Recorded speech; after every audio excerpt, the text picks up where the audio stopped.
memahami pencarian kepada hakikat tertinggi, lenyaplah aku atau hilang aku di dalam kalimat la ilaha illallah.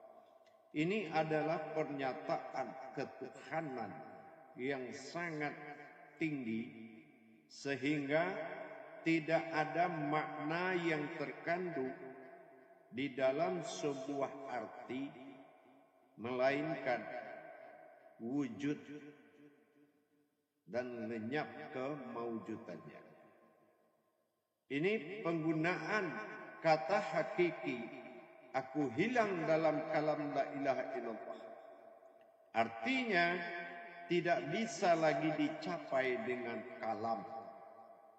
Maksud dan tujuannya tidak bisa dicapai dengan kalam, tetapi dicapai dengan mutakhalimun, dengan suara hati atau batin. Mendirikan hakikat diri kerahasiaan dan menyatakan lenyap di dalam kalam. Sirna pada kalam, lahirlah mutakhalimun, sehingga kita hanya bisa menyaksikan, memperjalankan dalam pensaksian mata hati atau dikenal dengan mata batin. Bagaimana kita bisa mentajalikan kalimat bahwasan aku lenyap, aku hilang di dalam kalimah la ilaha illallah, artinya tidak dizaharkan lagi, tetapi sudah menjadi kalam batin. Menjadi kalam batin. Maka dalam ma'rifat menuju diri rahasia dengan hanya bermodal tiada dan tidak ada, kata lam alif tadi, kita harus melihat kepada sebuah sir wujud lam alif lam jalalah yang mengatakan nyawa sir dan tubuh batin yang tidak berwujud apapun lagi melainkan wujud rahasianya. Makanya syahadat kembali kepada la. Menjalankan hal demikian, setelah kita memahami wujud lam alif atau dikatakan diri lam jalalah, diwujudkan dengan kalimat la ilaha illallah, tentunya dengan menghilangkan sifat zahar dan zahir, sehingga menjadi kalam mutakalimun sir batin. Berpandangan kita kembali menatap kodrat lam jalalah sir batin pada nyawa, yaitu lam alif jalalah kodrat batin pada tubuh sir pada nyawa. Maka untuk mendapatkan zahir yang berwujud zat yang terlihat, tidak lagi memiliki suatu asma, tapi munculnya sir dan batin nyata berwujud zat yang terlihat dalam kodrat asma Allah. Hal begini, tingkat pemahaman sudah mencapai tingkat tinggi. Pemahaman tingkat tinggi yang hanya bisa dikerjakan oleh orang-orang yang butuh Tuhan. Bukan bagi orang yang mengaku adanya Tuhan tapi tidak butuh. Itu beda dengan orang yang butuh Tuhan. Maka cara pencarian atau makom pencarian harus berdasarkan kajian tersirat pada yang tersurat. Tidak boleh melalui perantaraan keyakinan yang tidak keluar dari dalilnya Allah. Bidahlihi ma'rifatul haq fil ilmi. Pencarian diri sirnya Allah, atau dikatakan diri yang sebenar-benar diri, adalah sir bagi Allah. Sir itu dalam tujuan berdirinya diri yang dikatakan diri batin, atau disebut diri lam jalalah. Bagaimana kita mentajalikan wujudnya menjadi maujud Allah pada zat kalimat Allah. Karena yang bernama Allah itu adalah sebuah zat yang sirnya terlihat, bukan zat yang tidak terlihat. Itu dinamakan kunah, zat yang jadi. Dengan demikian kita melihat kepada wujud lam jalalah dalam huruf la yang di surat dikatakan artinya tiada. Tetapi di dalam hakikat dari wujud huruf hijaiyah, dilihat dari tulisannya, alif dikatakan lam alif. Lam alif itu kalau di sisi surat, lam artinya ha, aras atau ha dalam kodrat hijaiyah, dan alif sifatnya sir domah hu, dikatakan hu. Jadi la itu hu atau aku. Nah, aku dalam ketuhanan disebut dengan keakuan. Nah, keakuan inilah yang akan maujud pada kalam Allah. Allah lenyap kalam dalam ismi. Ismi dikatakan ayat yang bergerak, bukan ayat yang ditulis dan tidak bergerak. Itu namanya kauli, fikli. Nah, dalam hal ini kita melihat kembali bagaimana kita bisa mendirikan diri yang hilang dalam kalimat la ilaha illallah. Aku hilang dalam kalimat la ilaha illallah, tajalinya adalah sirullah. Tajali sirullah dalam kalimat lam jalalah, lam alif.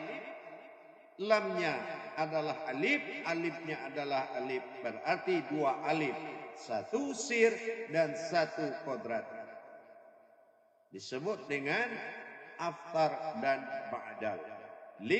Alif tersurat bersifat aftar dan tersirat bersifat ba'dal atau zahir dan batin. Maka di saat kita mengucapkan la, maka mata batin atau dikatakan nur ma'in sudah melihat kepada wujud lam jalalah. Wujud lam jalalah yaitu diposisikan pada lam alif. Isi dari la itu adalah il, ya, karena dia menuju hayat.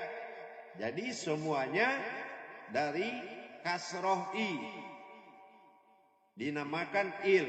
Jadi la itu sifat zahir atau didoharkan, tetapi yang dipandang adalah il.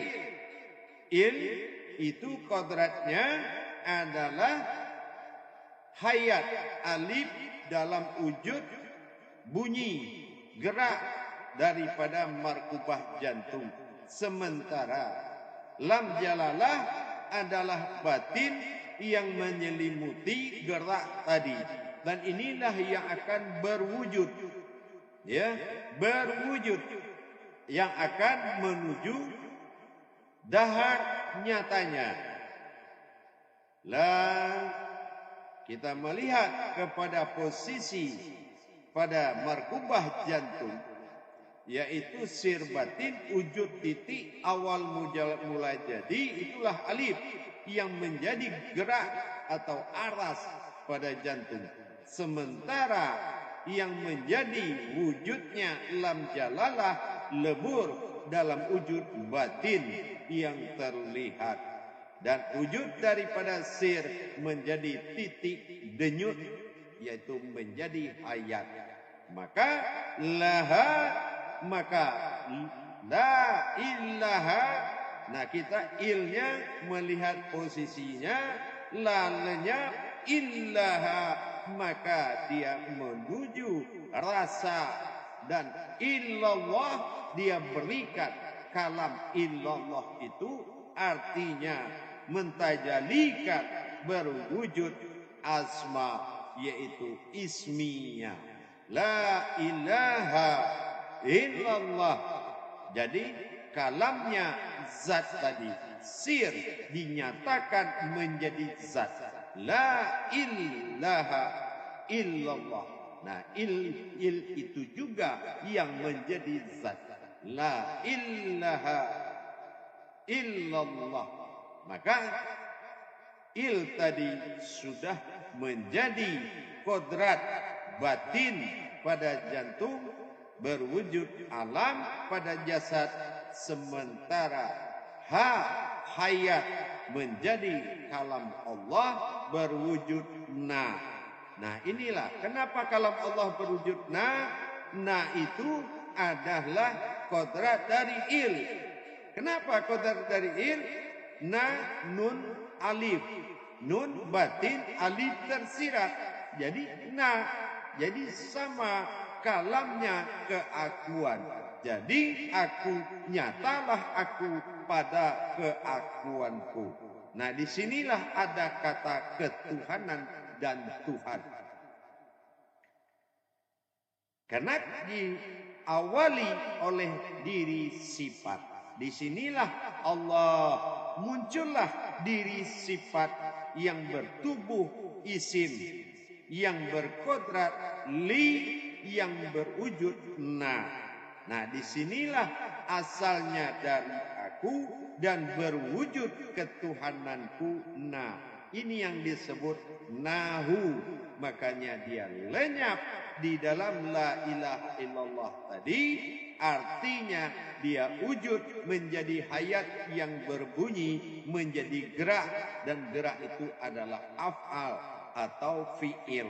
Dan yang bergerak itu artinya hidup. Hidup itu artinya hayat. Nah, inilah dasarnya munculnya lam alif hamzah iya. Artinya lam alif atau alif lam atau il tadi hamzah, dia bersekutu dengan sifatnya.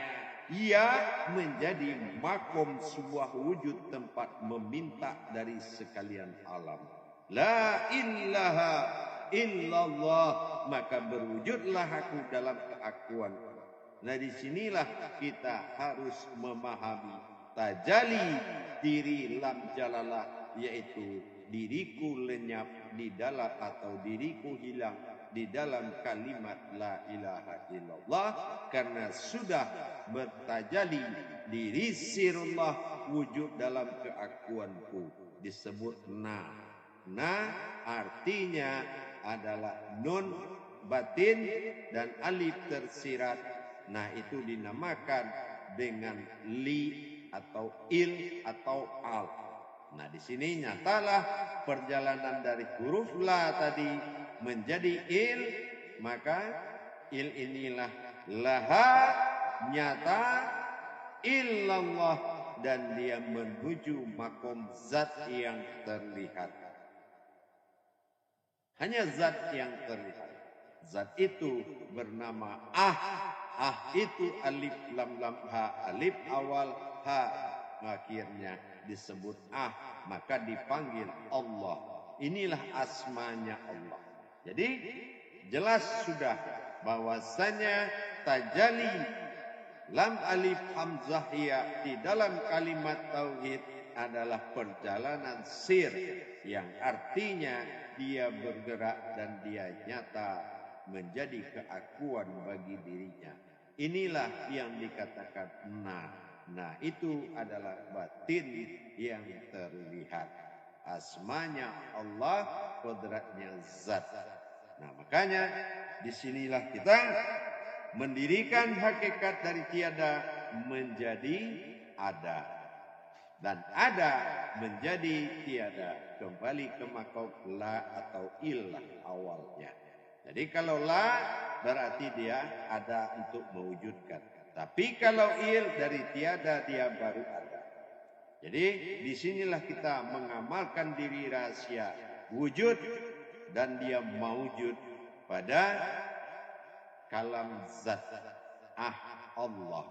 Jadi sir itu tidak masuk dalam kalimat, tetapi dia bertajalli di dalam kalimat. Mudah-mudahan bisa kita pahami perjalanan diri sirnya Allah tadi, dan bisa kita rasakan dan kita nikmati.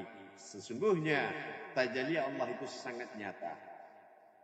Dan barang siapa yang tidak mendapatkan yang diamanahkan di dalam ayat ya ayyuhallazina amanu, maka dia adalah orang-orang yang merugi. Ya, dia adalah orang-orang yang merugi. Wal asri innal insyan, itu adalah orang yang merugi. Jadi dengan demikian kita sudah bisa menikmati perjalanan tajallinya insyaallah, dari tiada menjadi ada dan ada menjadi tiada. Nah, inilah yang dikatakan zahir, dia itu batin, dan batin itulah yang zahir baginya. Insya Allah mudah-mudahan bisa diamalkan, mudah-mudahan bisa menjadi rasa dan bisa hidup dalam pandangan. Inilah amalan ibadah yang kekal, hayyun baqo. Jadi kalau kita sudah bisa berdiri pada kekalan Allah dalam bertajallinya diri sir kepada diri sifat, maka nyatalah pada kodrat dan berasmalah